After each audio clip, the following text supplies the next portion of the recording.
For 14 years. He sat in the same chair. Terminal B. Gate 42. Every Tuesday. Every Friday. No suitcase. No boarding pass. Airport security knew him. Flight attendants whispered about him. And no one knew why he was there. Until one delay changed everything. His name was Daniel Harper. Mid-60s. Gray jacket. Neatly pressed slacks. Always early.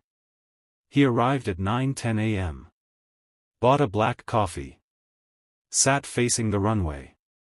He never used his phone. Never read a book. Never spoke to anyone. Just watched planes take off. At first, airport staff assumed he was waiting for someone. Then weeks turned into months. Months turned into years. And Daniel never boarded a single flight. By year 3, the gate agents had a nickname for him. The passenger who never leaves. New employees were warned about him during training. Don't ask him questions, one supervisor said. He's harmless. Just, let him be. But humans are wired for stories.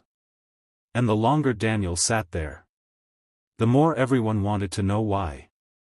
Enter Maya Rodriguez. 26. First week as a customer service agent. Bright. Curious. Not yet trained to ignore mysteries. On her second Tuesday shift, she noticed him immediately. Same chair. Same coffee. Same quiet stare. She asked a coworker, "Who is that?"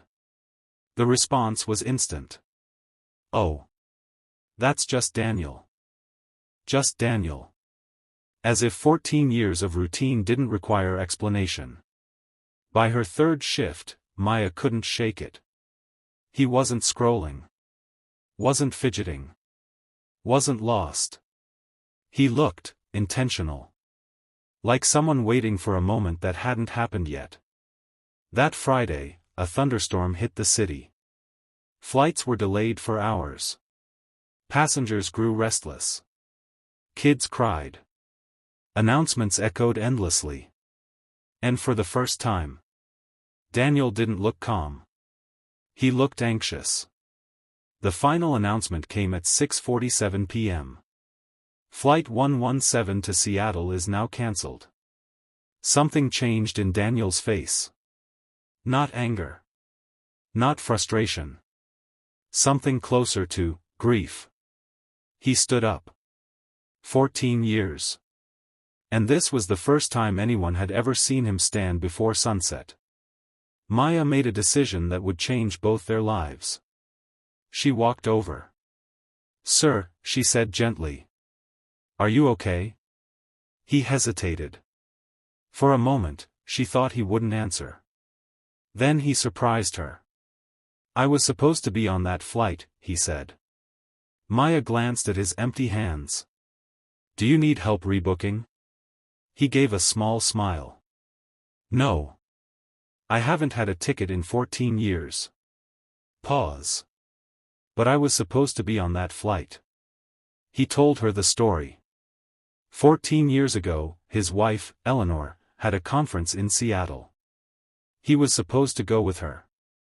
At the last minute, he stayed back for a work meeting.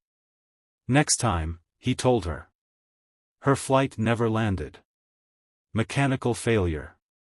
No survivors.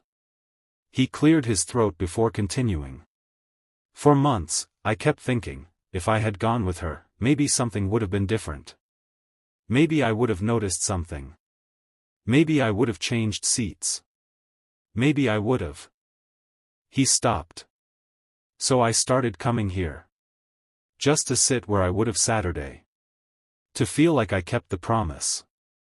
Maya didn't speak. What do you say to 14 years of unresolved grief? He looked out the window as rain streaked down the glass.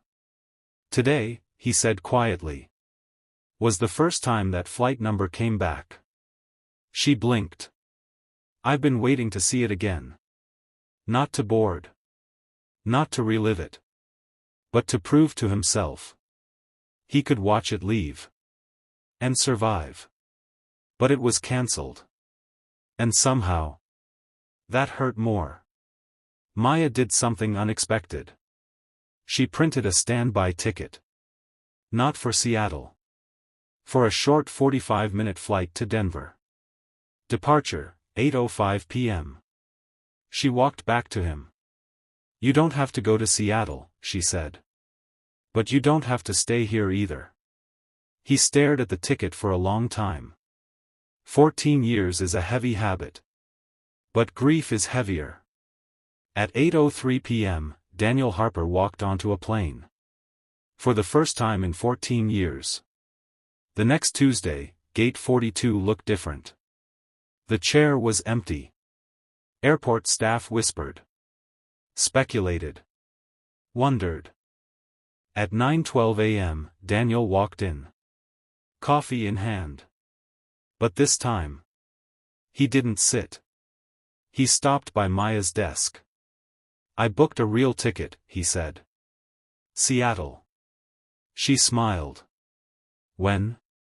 He looked toward the runway. Soon. Because sometimes, closure doesn't come from staying. It comes from finally leaving.